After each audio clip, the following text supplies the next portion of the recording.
ఓసారి ఇందిరాగాంధీ గారు మీరు ఎక్కువ అబద్ధాలు ఆడుతూ ఉంటారు, ఒక్క నిజం చెప్పండి అన్నాడట ఒక విలేకరు. ఒక నిజం చెప్పండి అన్నాడట. ట్రూత్ అండ్ డేర్ అట దాని పేరు. ట్రూత్ అండ్ డేర్ అని ఒక మీటింగ్. అందులో ఏంటంటే అన్ని నిజాలే చెప్పాలి. ఇందిరాగాంధీ గారు ఒక నిజం చెప్పండి అన్నాడట ఒక విలేకరు.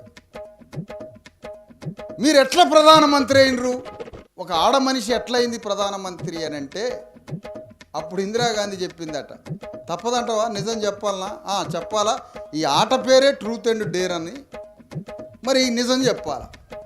ఎక్కడో పరదాల చాటున తెరల చాటున నక్కి మగ పురుషుల వెనక బతికే ఆడమనిషిని నేను, బయట ప్రపంచం తెలియని మనిషిని, పరాయి పురుషుణ్ణి కూడా పరదా తీసి చూడనటువంటి ఆడమనిషిని ఈరోజు ప్రధానమంత్రిని అయ్యానంటే అంబేద్కర్ కారణం అని చెప్పింది ఇందిరాగాంధీ.